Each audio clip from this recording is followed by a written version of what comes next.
Right. Yeah. So what we want to do is to, as we close our eyes and through a couple of deep breaths, relax into the space that's always already there and is our true nature, which is a lovely thing to understand and to have access to all the time. Because when your mind is not caught up in thinking, which it's so addicted to, all of us, we know that. When it's not caught up in thinking, this is what is already there. This is what is arising. And so we can begin to value the quiet mind, which leaves us in the opening of the spacious, awake awareness that is who I am. So close our eyes and with a deep breath, relaxing. On the exhale, sinking into and the ever-increasing spaciousness of the infinity of our true nature. And here we are all one. This is where we share our being. We know ourselves as exactly the same awake awareness in which realities arise. And one reality that has arisen in this incarnation is this specific attachment, maybe allegiance to this body-mind unit. But now we're releasing that and opening again. Just through inhaling and relaxing, we become aware of the effulgence of our true nature, the consciousness of awareness that is always already present. And in our acknowledging that today together, we will create greater and greater access to it. And in that access to it, live in a expanded expression and experience of awareness. Awareness of an other, awareness of a condition, awareness of nature arising. And so here we come home to true nature, knowing ourselves as having a body-mind unit, but knowing ourselves as this awake awareness. I am that, thou art that, tat bam asi. And so it is.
I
think all of you know the story about my granddaughter who was standing outside the session room that I had in Oregon with a little friend. They were about 8 years old, and I was in session, and I heard the little friend ask my granddaughter, "What does your grandma do?" And my granddaughter said, "She talks."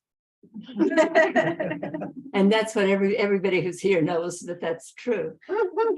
What I'd like to have more open discussion, what I'd like to have is more interface with where any and all of you are on the Zoom here in the room, so that we can experience the shared awakening that is what we are all about. It is a shared awakening. It sometimes boggles the mind, but I hear it from real spiritual teachers all the time that say that there's only one ego. Have any of you heard that? Yeah. Anybody else heard that? Yes. Yeah. Yeah. And what it's pointing to is the oneness in which all of this apparent diversity and arises, all of these distinctions, all of these expressions, but it's one beingness, it's one consciousness. Yeah. And so we're literally all in this together, even though I often use Lily Tomlin's quip, "We're all in this alone." just to remind us of what usually our experience is, right? Yeah, so today I really would love to have topics brought up, or issues that we might talk about and discuss. For me today, that's what came up is that I would like that, I'd like more participation from all of you. We've all been on the same spiritual path for a long time. The shift in consciousness that can occur for any one of us creates an energetic shift in the field that we all represent. I think the field that we all represent is what I think of as the awakening field, and it's in the science that was brought forth by Rupert Sheldrake, which was popularized through the 100th Monkey story, the morphogenetic field of consciousness awakening. We have a strong representation of that. Every piece of that influences the whole. When there's a collective shift, enough of a shift going on, then the whole will shift into awake awareness, and there will be literally billions of people, for sure millions of people, who will be living in a different world and not ever know what we all have consciously come incarnated here now to represent and to facilitate. Your awakening is the most important thing you'll do during this incarnation. The external reality is a projection. The idea of contributing there and making a difference there is a fool's errand. It's, I don't like to mince words. Efforting at the level of the problem it points to all of the futility that's gone on generation after generation, century after century, yuga after yuga. Yeah. And so our awareness is so important now. When you are willing to make the shift out of fear and into true love, into that awake awareness that is your true nature as knowingly the one I am, then you create a new reality for yourself, for sure. And all of those of you who have had forays into that experience and even awakening experiences, and all of you have had those. They may not have stayed, they may have been fleeting, but you know what it means. When that happens, your world changes. Your world changes because your world is a projection. It is no longer a projection once you're awake and not needing to project because of a lens of self-denying what we call early childhood wound. When we have that lens in place, we're creating a distortion field. It is a projection. That's what we do. We project. And when there's a distortion field there, we collectively and individually create a difficult reality in which we have to problem solve, in which we have to engage in order to make a difference. We believe that there's something out there that's calling us into action or into resistance. And in that illusion that that's actually happening out there, we get caught up. It's like the story of Brer Rabbit in the briar patch. You get caught up there and you're stuck in it, and now you're trying to disengage, trying to free yourself from out there, when out there is a projection of your own woundedness. It's a cosmic joke, I'm pretty sure. I mean, how the hell did that happen, right? Yeah. So we have this opportunity because we understand, we have the awareness, and we have the experience. Many kinds of altered states have supported our sense of the nature of reality as being holographic, as being emergent, as being participative, right? I mean, there's enough microdosing going on right in this room to have created different realities, I'm pretty sure, I hope. But those of us who came out of the 60s, right, had early experiences, and then during an awakening cycle for this body-mind unit in the 90s. So what we want to know today is, what is it that's stopping you? What is it that's keeping you caught up in the illusion that there's something to get or something to avoid that can make you happy? That's the assignment. It's a high bar, but it's all that we came here to do. So it's not as if there are other options, right? All of us who are here in this room and on this call, on this Zoom, have run through all the apparent other options.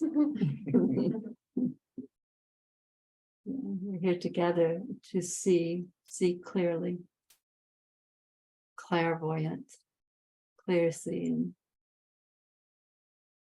knowing that if there is a problem, what we would label a problem out there, it's because of the distortion lens that's still in place, to whatever degree. Knowing if we're triggered, and we love being triggered, we have to all love to be triggered, because that's what's going to lead us to whatever that last piece might be that keeps us entangled in the belief that we're not good enough, or there's something wrong with us. Whatever that is, we did incarnate this time to wake up out of an illusion, out of a fear-based reality, where the cause and effect and polarity and duality prevail. That's an experience of suffering. And as everybody in this room and on this call knows, there's no distraction from that. I mean, we've all been really good at making money, making love, making fun, making great meals. We've all been really good at all that. Eating out, we're good at that, right? But it can't do the core work that we came here to do. We can no longer be distracted, right? We came here to wake up. So I'd love to open the floor for topics. The place where you might feel stuck. Sometimes this last bit of the way in which we're held in suffering, the way in which we're held in identity, is like the last bits and pieces of a gnarly ball of yarn, and that one thread can be pulled, and then the entire distortion field clears, because that one thing, that one piece had held. It's like it's my kindergarten model of what the physicists called entanglement theory. We're entangled with an identity. We're entangled with self-perception. We're entangled with lies about ourselves. We're entangled with the idea that we are a self. Right? You know, what my favorite title from Anand Tubton is "No Self, No Problem." Let that one sink in, because that's a clear statement. A clear statement. So if there's anybody who would like to participate in dialogue with me, or with a topic that I might offer some insight into, I welcome that today. If you're on the Zoom room, if you could hit the reaction button to raise your hand, I can see you and spotlight you. If you're in the room, you can just go ahead and raise your hand.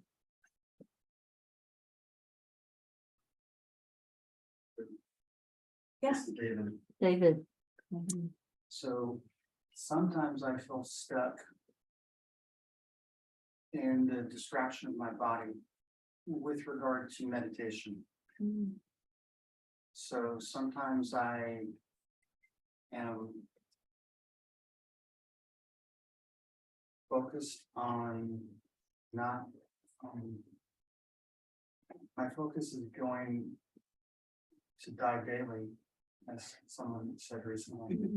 And part of that is staying in the third eye and focusing on the third eye. And sometimes I have a hard time staying there or getting there because of the distraction of how my body is feeling. How your body's feeling? Yes. Uh-huh. Whether I have back pain or muscle pain. Or, so I don't know if you have any comment on that, but that would be, I'd love to have your insights on that. Yeah, well, it's been such a cycle for me. I was a lousy meditator for years and thought I should be doing a practice of some kind or another. I remember buying the cushion We all have that memory, right? We bought the cushion. The right one this time. The right one that time. Exactly. This time I have the right cushion. Yeah, the whole thing I come to know in my own experience about meditation is something I think I mentioned it during the induction. Whenever you're not thinking, you're already in meditation. So I've sort of revised my definition, which may not work for you, because if the practice of the third eye focusing is what works for you, then I think the body distraction is going to keep going on. If you can start to give yourself the gift of knowing that if you're not in your thinking mind, that you're already in that spaciousness we call the heart. That's what I think meditation is. Now, we've all had different kinds of instructions about meditation, like I said, and different paths using it on our spiritual journey, on our spiritual path. But who we are is already who we are. We don't have to create it. We don't have to uncover it. It's already there. And all we have to do is it's a matter of subtraction. The medieval Christian monk Meister Eckhart said, the spiritual journey, the awakening, is about subtraction. It's about getting out of the way everything that's not that, because that's what's already true. So that awake awareness, which we could also call our heart, right? When I talk about the heart, I'm not talking about the physical heart, or there even being a location of spiritual identity in the body mind, but as an interface in the chakra system. So the heart chakra to me is like that all the chakras like represent the energetic interface between our true nature and this physical body, where our focus is right now. So it might be possible for you to relax your idea about meditation and to just sink into presence and the sense of being there, and to see if you're relaxing the body. Yeah, that's the only thing I could share that might help. Yeah. What do you think? Thank you. Yeah. No thinking allowed. Instead of us, what do you think is what do you feel about that? How you feel in that? How? No? I'm sorry? What my perception, Pali, is like I'm getting that point is like as David shared, for many years I fought my body and I fought my mind, like, can you please shut up? And I just have, I sit for years and watch my mind have all those beautiful battles. Right. And there are so much drama and entertainment. Yeah, oh my God. And what I got now is that be in that place inside of myself. If I'm take shower, I am meditating, because I don't need my mind to take shower. I've been taking shower for 47 years. Yeah. So why do I need my mind? So all the activities that I can do that I don't use my mind, I am meditate. Beautiful. And I'm in that pure presence. Yeah. And subtract of my life the things that don't allow me, that require a lot of mental energy, that reduce the exposition for those situations, so I can be much more in my presence and much less on my mind. And that is a hot spot to be, because the ego don't want to be there. Right. Because the ego need that fake identity that we create to operate in this 3D reality. Yeah. But when I realize that I'm much more than this body in this 3D reality, I can invite my ego for a rest. I can put my ego in a playpen and say, you stay there, and I will be back in my presence, in my heart. And now my entire life become a meditation. Beautiful. And keep ourselves in that frequency, that vibration. That is the beautiful thing about that. It may be a going and coming for a while, but that movement is a dance. So Mahalia. Oh, Mahalia is here. Hi, sweetheart. Oops. Hi, thank you. So Thank you. Sitting here, listening to you, and you talked about the ball and the unraveling of that. And what came to me is that, the conditioning is the ball. And then at the core of it, I know it's fear. But what the conditioning basically is to do, to accomplish. And out of that comes this kind of tightly wound personality a lot of the time. And but that's not who I know myself to truly be. And yet that conditioning has been getting, slowly I've worked on it and it's gotten better, and different things have happened, like illness that's helped to crush part of that ego structure. But the rate I'm going, I'll be dead. I would love to know how to unravel it faster, Right. Right. We need a liptotrip. What is that thing that crushes kidney stones and stuff? Liptotriptor or something like that. It's like you need something that does it right. It's very interesting. There's a very fine line, and I found it in my own journey. A very fine line between giving something attention and ignoring it, and whether or not giving it attention increases its power, or ignoring it increases its power. So it's a shit show right there. It's like I don't want to, because I think when you ignore it, it's like, all right, now we've really got her going. It's like it's going to take off. So it's like a combination of objective awareness. It's the ability to have the experience that if you can see something, in this case, we're talking about that metaphor of the ball of yarn at the core of the identity conclusion, right? That's collective conditioning, that's individual conditioning, all of that.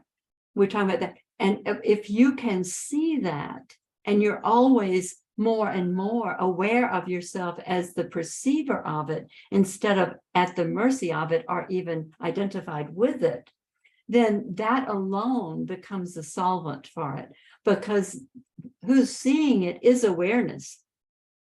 And awareness is such a powerful presence, and whatever it sees, it's in that experience is, I'm not that, I've got that. But now you are present as the most powerful aspect of I don't like to say this, of who we are, but that's the way in this conversation that makes sense. You're having an experience of seeing it, of putting your attention on it, of addressing it as awareness, and it's true. So everything increases as you're identified as awareness who has something, rather than being identified with the thing, in this case, with the one that was conditioned to achieve, conditioned to be the good girl, conditioned in whatever way. Most of us got most of those facets in the conditioned gestalt that got installed. So observing is really big, and it's very powerful. Anything that you can see, you're not it. Awareness, attending to anything is and knowing yourself as the awareness that's attending to it. It's like seeing something in the room and knowing that you can pick it up and put it aside, or you can pick it up and put it in the trash, so that you start to see things as creations instead of who you are. Maybe that'll help. I don't know. Could you just say a little more about what you mean by see it as creation? Right. Yeah. Like what might be, give me a little label for what you might be working with at the gnarly ball of yarn. Just that this keystone that feels like a king, the kingpin in. Right. I think with that, if that unraveled, I think the rest would go, because I feel like I could wake up. I do. Yeah. You are already awake, and then you would know yourself as that if that was gone. That's really true. Now, what we're looking at, you called it the keystone, I called it the gnarly ball of yarn. It's kind of like mixed metaphors there, but the nature of it, it's like if it were not a metaphor, it could be sitting right next to you on the floor. It could be sitting right here in the middle of this room. It's a creation, it's an object in this regard. It has a beginning, a middle, and an end. What did I do? No, you're good. So that's what a creation is. That's how we know the difference between who I am as awareness And what I have, in this case, as that keystone or that gnarly ball of yarn, that's an object. It has a beginning, a middle, and an end. That to me that's the working definition of an object. Right. So the eternal awareness versus the Yes. created beginning, middle, and end. Right. That is temporal. Yeah. Well, and it arises in the awake awareness. Everything arises in this awake awareness because it's gotten our attention, because we've been, we have, what have we done? We've attached to person because we've attached to the body mind unit. And now we are attached as an early wounding. I was neglected. I must not be good enough. I didn't do it right. We're attached to that. And now we're creating something. But this identity that we're creating is an object. We're creating it. It's nearly as if we confiscate awake awareness on behalf of this creation. And then, sometimes I use the analogy, we have this great new outfit and we lay it out and we get up the next morning to put it on, it left without us. It's like we have this awake awareness out of which to live in this amazing, we could call it a garden, but we have turned away from that. We believe that we're at risk. We believe that we are this body mind and that we have these problems. So, but who you are, the space in which this object arose, is the awake awareness. There are many, many times in your experience when it's not operative. Is that true? Yes. Yeah. When it's not operative, you are already experiencing your true nature. When I started our time together today, what I wanted to recognize, and I don't remember if I did it or not, was that everybody on this call in this room often have moments of just simply their true nature, of presence, of awareness of this, right? Consciousness without an object. Yeah. So when consciousness has an object, we can know that it's come to pass. One of the objects in consciousness is the body mind. It will come to pass. Who am I? I am the awareness in which that arises, in which that appears.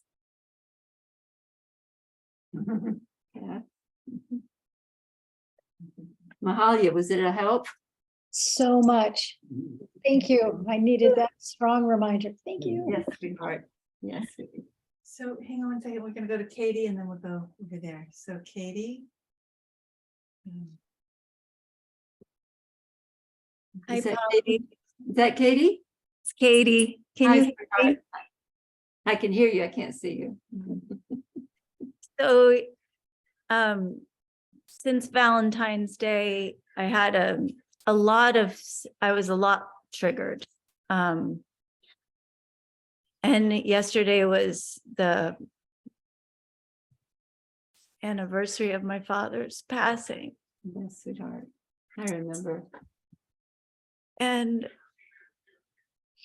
yesterday I woke up just feeling so peaceful. And I had to go to work, but the drive into work was so quietly peaceful because none of the triggers were there. And I wanted to test it a bit, like, really? And it felt so direct that it felt like something I couldn't leave because it was with me, Right. or it was me. So I didn't want to. So this is where some of it is still here, but not so much. It feels like I could see very clearly how my body mind unit often functions much faster than maybe being operates, in the sense of I was seeing myself drive. I was driving because my first 2 clients were canceled. And usually I would go faster, but I couldn't go faster because I felt like that wasn't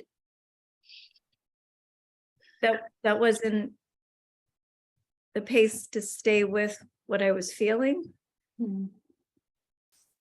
or to stay with the peace in a sense. So it made me just wonder about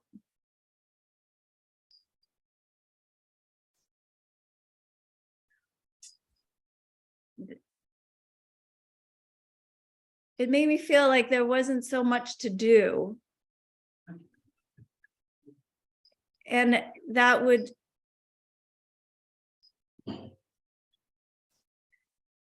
that the I, Katie, get wrapped up in it so much that there's always so much to do.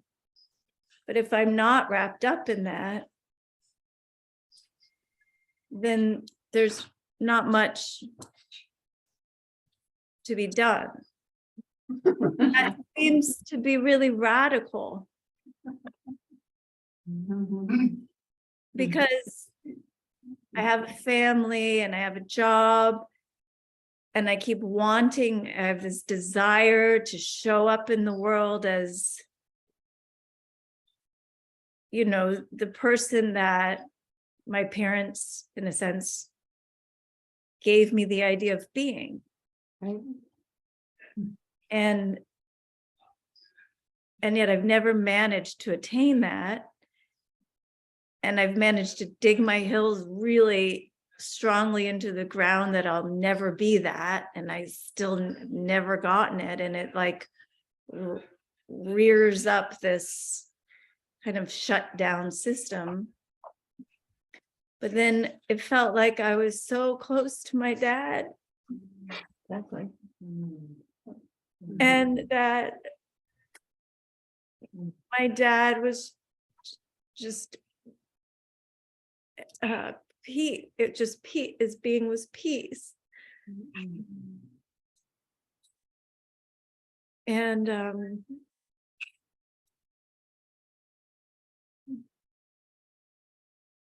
how to you know, I really wonder if I actually you know, if I, Katie, like the Katie self really wants all these things in her life, these desires, but then the underlying thing that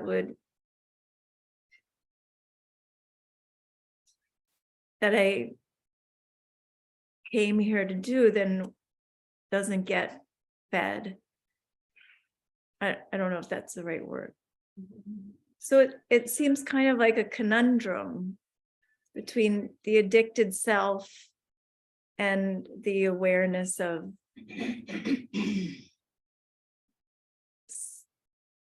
I don't know, the other thing.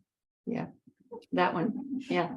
Easier when that other thing is just there as something you're not you, but like it's just there guiding, as opposed to,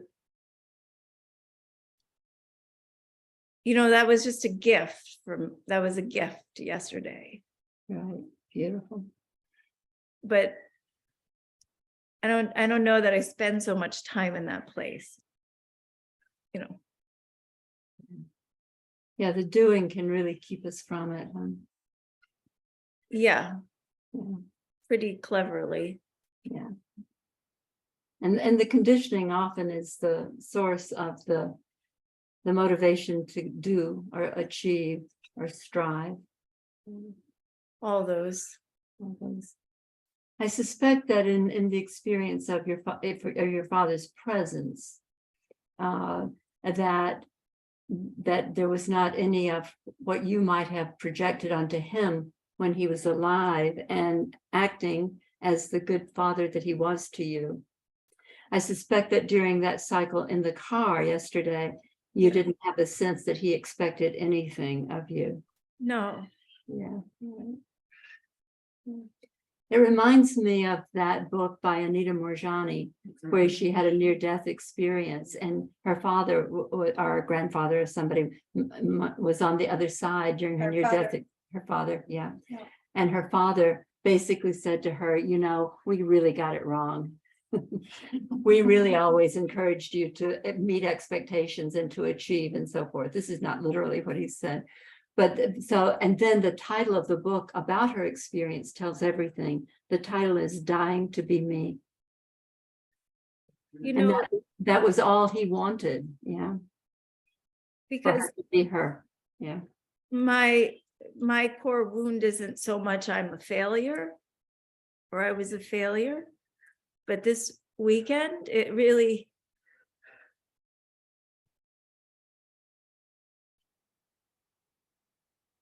came through me that it and part of my fear. I never wanted my dad to die without knowing the peace that he is. And I really hit a low part, and I just was telling Jay, like, I'm a failure. And those aren't usually my words. I have other ones. But I felt like that, I don't know, like that I don't know what is me projecting onto my father's story or what is my true perception of his story. And I'll never know, you know.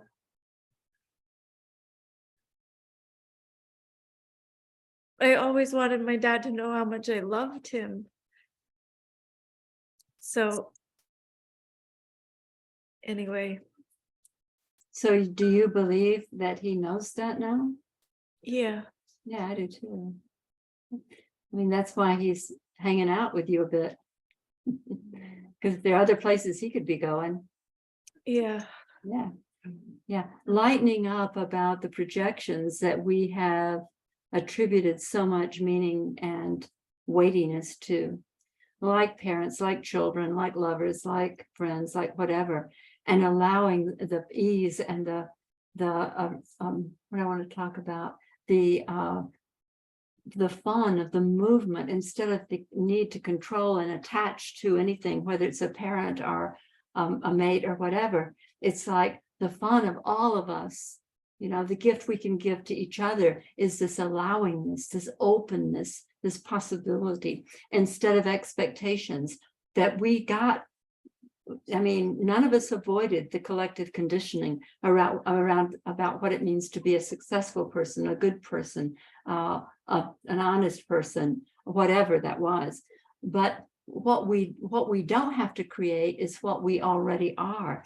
And when we drop what we are not, that's keeping us bound up in the idea of expression, being a good person, being a good friend, being honest, being whatever, even being a rebel, being other than, all of that, all of those identities, all of those are substitute patterns to overcome our fear-based conclusion about ourselves. And so when we come home to the true nature, the quantum field is the one I am. That is my heart. That's what's true of every one of us. We have the fun of the diversity of the 10,000 and 8 billion, whatever, many people. But the fun of this is that from that place, nothing is lacking ever. No one is missing. No one is missing. And when you go home and when you know yourself as that place, that's all of the love that he was and you knew him to be, and he knows that you knew. You know, I mean, we act as if, I mean, everything is right here, right now. It's arising. We have the limitation of a body-mind unit through which to perceive, but reality is right here, right now, always. And we are connected to it. And we're connected to it through frequency. And the frequency that you're connected to your father through is the love that you and he shared, and the appreciation for being the father-daughter in this lifetime that I know you've shared with me, that you and he were aware of. He was not unconscious of who you were or what he meant to you, ever. I don't believe that. I know he knew, and he knows now. And there's no separation. Yeah. The beautiful passage. I don't want to distract you from this particular line we've been on, but what was the trigger? The trigger was I bought, flowers for my mom for Valentine's Day from him. Mm-hmm. And the trigger was just that he wasn't here anymore. Right. And Are you sure about that? no, I'm not sure about it. Don't But be sure about that. No, there's no space or time in the reality. It's just he seems so real, and then it's just that I can't touch him. Sometimes I have a photograph of his face and he just seems so real. Mm-hmm. And You're closer right now than you ever were when he inhabited a body-mind unit. There's no barrier anymore. He's so someone present. told me like I'm like some, Martin Prechtel has a tradition where like after a year of grief, then you really let the person go. And I thought, am I doing something? Yeah. He'll go if he wants to go, if he wants to move around in areas where you might not be perceiving him, but you don't have to worry about that. You don't have that kind of attachment to him that would ever in any way want to inhibit his ascendance, his rising up. Yeah. Just the love is just the love, and it's perfect.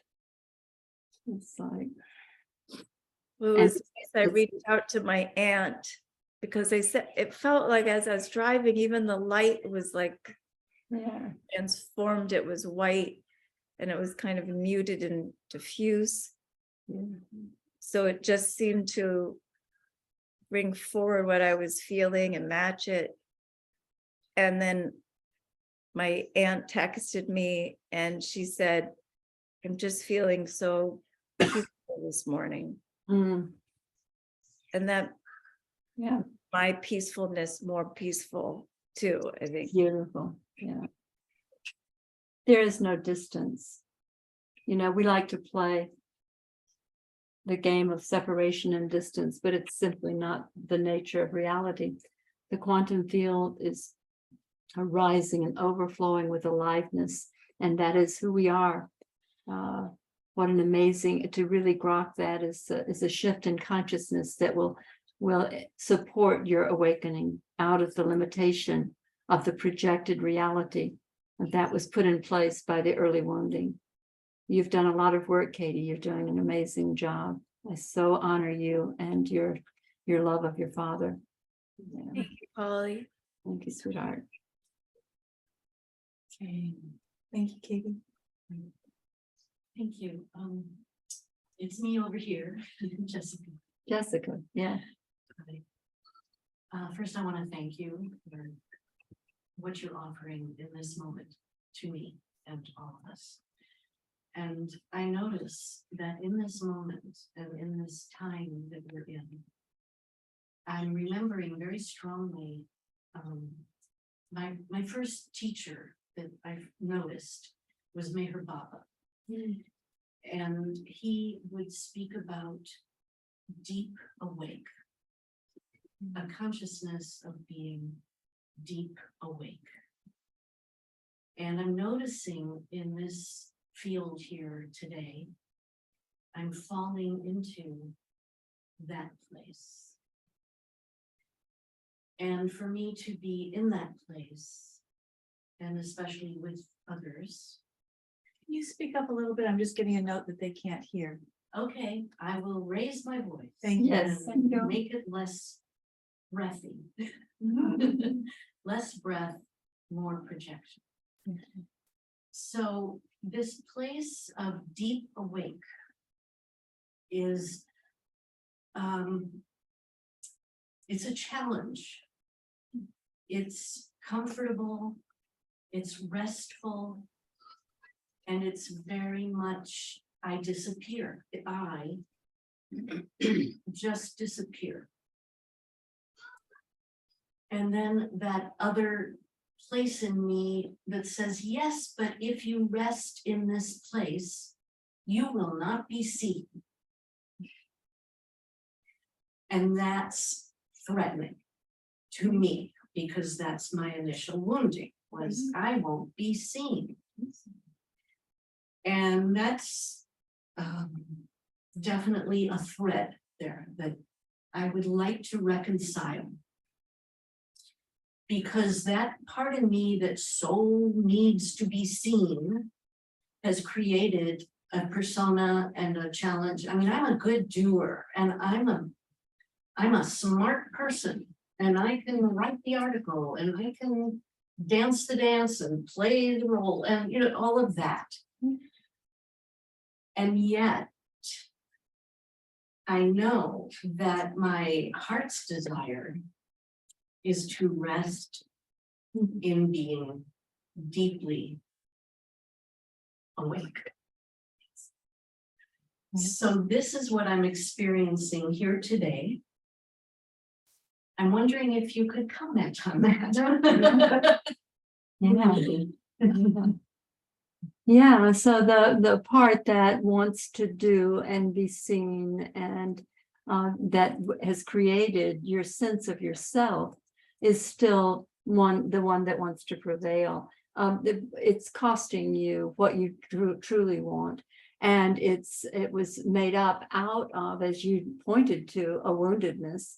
That's typically, identity is typically made up out of the early wounding, where we conclude I'm not good enough or I'm not seen, right? And so we know, I mean, all of us here have, to some degree, greater or lesser degree, made the commitment to be deep awake. We've made that commitment because we've found enough, we've had enough experience to know that you can't get enough of what you don't need. I mean, you can get more attention, you can get more lovers, you can get more money, you can get more of everything, and you'll still be waiting to see what's going to work, because none of it works. This is all a projection, and it's a projection through the lens of the woundedness. So it has some very precise limitations.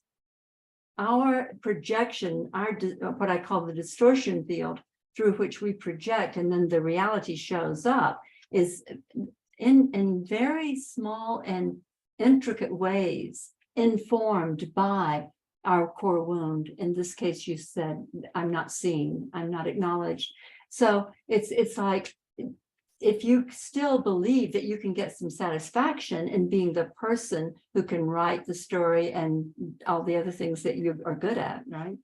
If you still have allegiance there or belief there that can be satisfying, then you're going to be caught there to that degree.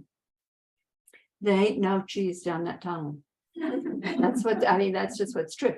I mean, everybody in this room has done a number of forays, and you have too, as you pointed to, but the valuing, because what happens, and I've said this to everybody in this group, I'm sure, I don't like to point to what I think of the new age woo-woo shit about you create your own reality. But what I do want us to understand is how reality arises for us.